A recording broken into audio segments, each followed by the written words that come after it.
Bonjour, vous êtes sur Décideur TV, c'est Lex Inside. Au programme de ce numéro, on va parler actualité du droit de la concurrence. On parlera également de la loi Sapin 3. Est-ce qu'il y aura une future loi Sapin 3?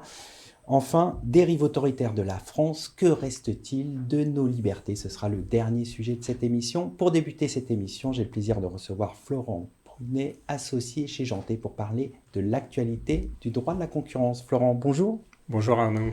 Alors, il y a eu un changement de présidence à l'autorité de la concurrence. Que peut-on attendre de ce changement? Mais écoutez, je pense que ce qui a frappé tous les observateurs, c'est la continuité dans laquelle Benoît Cœuré s'inscrit. C'est assez peu étonnant puisque Benoît Cœuré est un économiste de formation, il est issu de l'administration financière et finalement il n'est pas dans le sérail des conseillers d'État qui se sont succédés et en plus conseillers d'État qui avaient une forte personnalité et qui ont imprimé leur style à l'autorité. Donc ce qui nous a tous frappé, c'est que la vraie continuité va se situer dans les priorités qui ont été annoncées par Benoît Cœuré. D'abord, sans surprise, le numérique, on y reviendra, on va en parler parce que c'est vraiment le cœur du sujet. Tout simplement, Benoît Cœuré s'inscrit dans la continuité puisqu'il prend en marche, si j'ose dire, le train de la concurrence avec des chantiers très importants déjà en place. Il a aussi annoncé qu'il mettrait l'accent sur la lutte contre les pratiques anticoncurrentielles à peu près dans tous les secteurs, donc ça aussi peu de surprises. En revanche, là où peut-être on peut attendre de la nouveauté, c'est dans la mise en œuvre des nouveaux outils que le droit de la concurrence offre à l'autorité. Je pense notamment aux injonctions structurelles. Alors ça n'est pas la panacée, mais on va voir comment l'autorité s'en servira, en particulier dans le secteur du numérique. Également aussi l'opportunité des poursuites qui va permettre à l'autorité finalement de faire un peu son marché dans la liste de courses qu'elle aura. Et puis on peut songer également à la saisine d'office en matière de mesures conservatoires. Alors là, on peut être peut-être plus dubitatif parce que, en somme toute, jusqu'ici, l'autorité a été, bien que fer de lance de la matière en Europe, assez finalement réservée sur l'octroi de ces mesures. Alors un peu timoré. Voilà, un peu timoré, alors assez logiquement parce que les textes contraignent l'octroi de mesures conservatoires dans des limites qui sont très strictes. Donc on attendra de voir comment l'autorité s'en saisira. Alors un autre sujet, c'est aussi le Digital Market Act. Oui, effectivement, le Digital Market Act, le DMA pour les initiés, qui est encore à l'état de projet, offre de grandes perspectives en matière de numérique. Et pour moi, c'est vraiment un pas de géant. Pourquoi ? Parce que je pense que depuis 10 ans, les autorités se battent à armes inégales avec les GAFAM. Et l'expérience montre qu'infliger des milliards de sanctions à une entreprise comme Google, qui l'année dernière annonce 76 milliards de dollars de résultats nets, ça ne fonctionne pas. Et en définitive, on s'est rendu compte que les outils habituels, c'est-à-dire la régulation ex post, avec des sanctions du droit de la concurrence, n'ont pas fonctionné en matière de numérique. Et c'est pour ça que le fait que la Commission se saisisse à bras-le-corps, à la fois et conjointement, et je pense que le message est important, Margrethe Vestager et Thierry Breton, l'une pour la concurrence, l'autre pour le numérique, se saisissent de la question, ça va vraiment changer les choses. Alors le texte, il est perspective, il est encore à l'état de chantier, comme on le disait. Néanmoins, il y a des avancées absolument phénoménales, je pense en matière de lutte contre l'autopréférence des plateformes, empêcher ce que Google a fait depuis des années et ce sur quoi la Commission européenne s'est écharpée avec l'entreprise californienne, et puis aussi les questions de partage de données qui sont évidemment une question prégnante. Enfin, pour terminer, quels sont les défis à venir en matière de droit de la concurrence ? Alors, les défis sont nombreux, mais je pense qu'on est un peu à la croisée des chemins. C'est pour ça que le contexte dans lequel la nouvelle présidence de l'autorité s'inscrit est, à mon avis, un contexte assez remarquable. Je pense que s'il faut retenir deux priorités, deux gros défis, c'est tout d'abord le numérique. À nouveau, ça n'est pas une tarte à la crème. Je pense que c'est un point essentiel. Pourquoi ? Parce que, je le disais, on ne lutte pas à armes égales avec des entreprises qui ne sont pas des licornes, qui n'ont pas une valeur évanescente, qui sont assises sur des activités extrêmement profitables, qui réalisent des chiffres d'affaires et des résultats colossaux et qui ont donc des moyens colossaux. Et je pense que de ce point de vue-là, l'autorité française ne risque pas d'être marginalisée, puisque dans le sillage de Bruno Lasserre et Isabelle de Silva, je pense que Benoît Cœuré voudra montrer son empreinte, puisque l'autorité française est de loin la plus performante, je pense, en la matière. Mais on parlait du DMA, c'est peut-être l'occasion pour que la Commission montre son empreinte et reprenne la main. Donc on verra quel sera le rôle des autorités en la matière. Et le deuxième défi, si j'ose dire, c'est la participation du droit de la concurrence à la politique de réindustrialisation du continent. Vous vous rappelez, il y a quelques années, l'affaire Alstom-Siemens et la manière dont l'autorité avait déjoué les plans des industriels. Je ne suis pas certain que si maintenant on revenait à juger cette affaire, on le verrait avec le même œil, puisque la pandémie est passée par là. On s'est rendu compte que l'Europe était gravement et stratégiquement affaiblie et qu'il y avait une politique à mettre en œuvre. Alors, ce n'est pas l'objet du droit à la concurrence, mais néanmoins, il peut y participer. On verra comment il y participera. Eh bien, on va suivre tout cela avec intérêt. Merci d'être passé sur le plateau de Lex Inside. Merci à vous.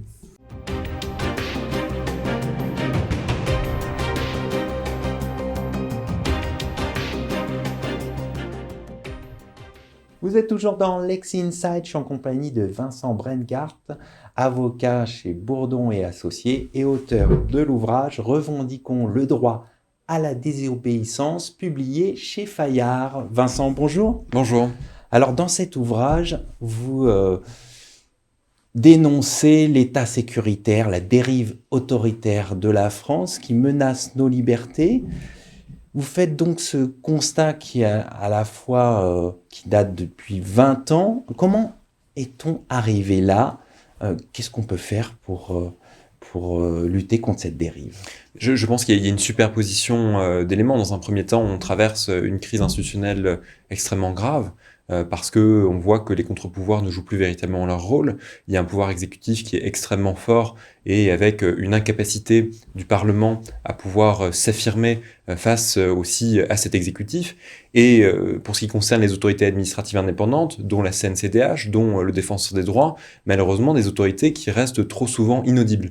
Donc il y a cette tendance qui est une tendance qui était déjà préexistante, et c'est une tendance qui a été aggravée par la succession des états d'exception. On se souvient post-2015, après les attentats de Paris, l'état d'urgence antiterroriste, et aujourd'hui l'état d'urgence sanitaire, donc qui aggrave des mécanismes qui étaient déjà à l'œuvre et qui font que nous sommes face à un pouvoir autoritaire et qui impose aussi une refonte institutionnelle précisément pour revoir le rôle de nos garde-fous et de revoir le rôle de nos contre-pouvoirs. Alors, vous donnez un certain nombre d'illustrations dans votre ouvrage, donc la criminalisation du militantisme, mais aussi cette société de fichage. Il y a plus d'une centaine, je crois, de fichiers aujourd'hui où nous sommes les uns et les autres fichés. Est-ce qu'il n'y a pas de contre-pouvoir, justement ? Qu'est-ce qu'on peut faire pour lutter contre cette dérive ? On a vu une tendance, en tout cas depuis ces dernières années, c'est qu'il y a de plus en plus de militants qui se retrouvent devant les juridictions. Ça s'est vu avec le mouvement des Gilets jaunes, on l'avait vu aussi avec les militants antinucléaires, où on a vu dans le cas de Bure, cette association de malfaiteurs. C'est aussi le cas aussi des militants antispécistes, c'est aussi le cas de certains lanceurs d'alerte. Et donc déjà, on voit que malheureusement, il y a comme une espèce de transfert aussi parfois de prérogatives qui devraient être celles du pouvoir politique vers le judiciaire auquel on demande d'imposer ou on demande des mesures contraignantes à l'encontre de ces personnes. Et donc je crois que déjà il faut qu'il y ait de meilleurs mécanismes pour faire en sorte que ces personnes ne se retrouvent pas devant des juridictions judiciaires, notamment lorsque elles ne font qu'exprimer des droits qui sont des droits démocratiques et lorsqu'elles œuvrent dans le cadre de l'intérêt général, et quand elles se retrouvent éventuellement devant ces juridictions, eh bien faire en sorte que ces juridictions aient suffisamment de courage pour pouvoir s'imposer et pour pouvoir faire triompher aussi des droits qui sont des droits fondamentaux. On l'a vu par exemple s'agissant des décrocheurs de portraits, où il y a eu un ensemble parfois de décisions contradictoires. Il y avait certains juges qui avaient reconnu l'état de nécessité comme devant faire disparaître l'infraction, et la Cour de cassation, en bout de chemin si je puis dire, a dit que c'est pas forcément l'état de nécessité qui s'imposait, mais en tout cas de prendre en considération la liberté d'expression. Et c'est d'une certaine façon ce qu'elle avait fait aussi concernant les Femen, qui s'en étaient pris à cette statue de Poutine, où elle a estimé qu'on devait prendre en considération la démarche politique. Donc on voit qu'il y a vraiment deux aspects, c'est-à-dire le premier aspect, il faut que nous réfléchissions à des moyens d'éviter cette criminalisation du militantisme lorsque ce sont des infractions de basse intensité ou lorsque ce sont des infractions qui ne portent pas sévèrement atteinte à l'intérêt général, et dans les cas où il y aurait éventuellement une criminalisation, faire en sorte qu'il y ait du discernement de la part des juges et qu'ils osent pouvoir, encore une fois, faire éventuellement des contrôles de conventionnalité ou en tout cas des contrôles de normes supérieures pour résister précisément à cette tendance du pouvoir exécutif de vouloir voir des militants jugés. Alors, un autre aspect que vous signalez dans votre ouvrage, c'est la banalisation du droit d'exception avec cet état d'urgence qu'on peut qualifier de permanent, qui est quasiment. Comment peut-on expliquer aussi l'acceptation collective on l'a vu pendant l'état d'urgence sanitaire, on accepte finalement assez bien les restrictions. Comment vous expliquez ça ? Alors, je pense qu'il y a malheureusement un désintérêt croissant pour la question des libertés individuelles et des libertés fondamentales, parce que on vit dans une société qui est de plus en plus individualiste et chacun finalement défend son précaré, chacun défend ses intérêts subjectifs et ses intérêts personnels. Et puis, non seulement il y a donc ce désintérêt qui est un désintérêt croissant, et on a du mal pour certains droits, et je pense notamment aux questions de fichage, aux questions d'intrusion dans la vie privée, à pouvoir aussi quantifier, évaluer. Et c'est vrai qu'à partir du moment où c'est moins concret pour les personnes, eh bien, elles ont le sentiment que c'est un peu, si vous voulez, parfois l'adage en disant, ou le principe, moi, si je n'ai rien à me reprocher, eh bien, on peut... Ça me concerne pas, ça me concerne pas et on peut s'ingérer dans ma vie privée. Et je crois que y a vraiment un risque, en fait, à raisonner comme ça, parce que déjà, on tolère des atteintes qui sont de plus en plus fortes dans notre sphère intime et dans notre sphère privée, et surtout, on ne sait pas ce pourquoi, eh bien, ces données sont collectées et l'utilisation qui pourrait demain en être faite. On parle évidemment des GAFA et d'utilisation commerciale déjà sur des questions de publicité éventuellement personnalisée, mais il y a aussi la question de l'utilisation qui est faite par le gouvernement et par l'État.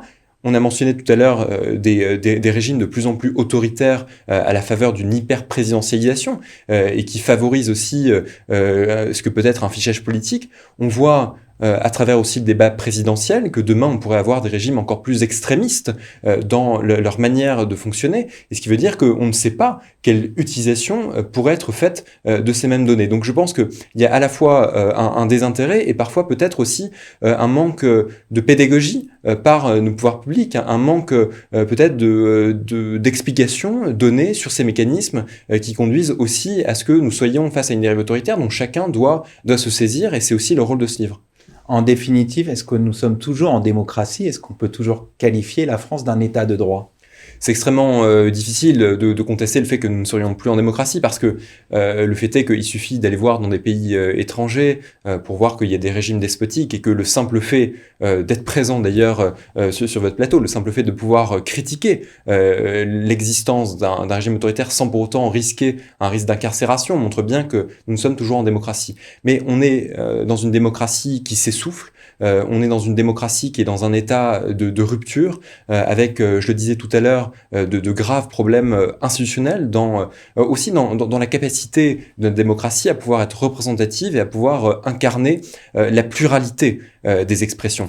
Et c'est pour ça que c'est pas qu'un débat, si je puis dire, d'idées, c'est pas qu'un débat qui pourrait être récupéré par différents d'ailleurs courants politiques. On est face à un débat aussi qui est profondément juridique, savoir que on avait pensé des institutions, et notamment le Parlement, dont par ailleurs on avait rationalisé les pouvoirs, mais on avait pensé ces institutions comme étant, comme permettant une garantie d'équilibre, et on voit que tout ce régime est en train un peu de s'effriter de façon progressive, ce qui amène un devoir de réaction de la part de la communauté des juristes. On va conclure là-dessus. Vincent Brengart, merci d'être venu sur notre plateau. Merci à vous.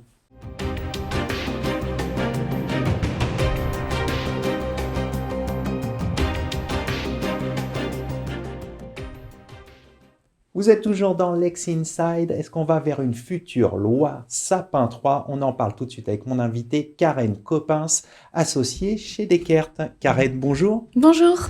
Alors la loi Sapin 2 a près de plus de 5 ans maintenant, elle a fait un tournant dans la lutte anticorruption, elle a aligné la France dans les standards internationaux. Où en est-on maintenant? On parle d'une loi, une future loi Sapin 3. Oui, donc 2 députés ont été mandatés pour faire une évaluation de la mise en œuvre de la loi Sapin 2. Ils ont ainsi fait 50 recommandations dans un rapport de juillet 2021, ce qui a inspiré cette nouvelle loi qui a été proposée en octobre 2021. Donc cette nouvelle loi changerait beaucoup de choses en termes de protection pour les entreprises et les salariés, mais aussi accroîtrait les risques pour les entreprises. Donc elle devrait notamment faire du travail en amont pour se préparer si cette loi est adoptée. Et Bruno Le Maire a indiqué qu'il y aurait une possibilité qu'elle soit adoptée avant la fin du quinquennat. Donc c'est pour ça que c'est important de savoir ce qui va venir et comment les entreprises peuvent se préparer. Concrètement, quels seraient les changements? Donc il y a 5 changements clés, mais les 3 les plus importants sont premièrement une nouvelle infraction pour défaut de surveillance. Deuxièmement, des nouvelles obligations pour les entreprises étrangères qui opéreraient en France si le seuil de déclenchement a été enclenché. Et troisièmement, en fait, des nouvelles obligations, mais aussi plus de protection lors de négociations de CJIP, qui sont les conventions judiciaires d'intérêt public. Donc c'est un mélange entre du positif pour plus de protection, mais aussi du travail qui doit être fait en amont par les entreprises. Justement, pour les entreprises, quels seraient les changements les plus notables?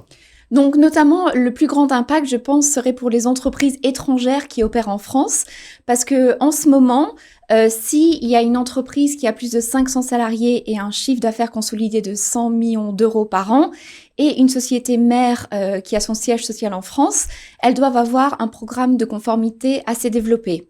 Mais si la proposition de loi serait adoptée, cette condition d'avoir le siège social mère en France disparaîtrait, et notamment les sociétés étrangères qui opèrent en France, si elles ont 500 salariés et le chiffre d'affaires consolidé de 100 millions d'euros par an, devraient développer des programmes de conformité plus développés. Donc notamment, elles devraient faire ce travail en amont. Le deuxième grand changement que j'ai évoqué, c'est cette nouvelle infraction pénale du défaut de surveillance. C'est inspiré par un concept anglo-saxon qui a été inscrit dans le Bribery Act, qui a complètement changé en fait l'approche des entreprises au Royaume-Uni et des entreprises internationales. Donc la grande question, c'est si c'est adopté, quel sera l'impact en France ? Et notamment, les entreprises devront être sûres qu'elles ont des programmes de conformité adéquats, parce que c'est une défense si les salariés commettent une infraction et que la personne morale serait peut-être tenue comme responsable. Donc de nouveau, ça démontre la nécessité de faire du travail en amont, parce que si les entreprises ont un programme de conformité adéquat, elles pourront se protéger. Et le troisième changement est donc cette protection lors de négociations de conventions judiciaires d'intérêt public, et notamment les entreprises auraient accès aux dossiers lors de négociations, qui est un grand changement. Parce qu'en ce moment, si les entreprises se lancent dans ce processus de négociation, des fois elles sont un peu surprises et elles savent pas trop ce qui va leur tomber dessus. Alors si elles ont accès aux dossiers, elles pourront plus se protéger, et notamment gérer les risques de façon plus approfondie. Donc ce sont les 3 grands changements et les plus importants à mon sens. En définitive, que pensez-vous des changements que vous venez de décrire? Mais je pense que ça devrait déjà fournir une protection et un confort aux entreprises qui veulent se lancer dans ce processus de négociation de CJIP. Et jusqu'à ce jour, il y a 14 CJIP. Donc si la proposition de loi est adoptée, je pense qu'on peut s'attendre à plus de CJIP. Mais en contrepartie, les entreprises devront faire un travail en amont pour se préparer et notamment être sûr que leur programme de conformité soit adéquat et approprié selon les risques auxquels elles font face. Karen Coppens, merci d'être venue sur le plateau de Lex Inside. Merci beaucoup. Merci à toutes et à tous pour votre fidélité et je vous retrouve très prochainement pour un nouveau numéro de Lex Inside.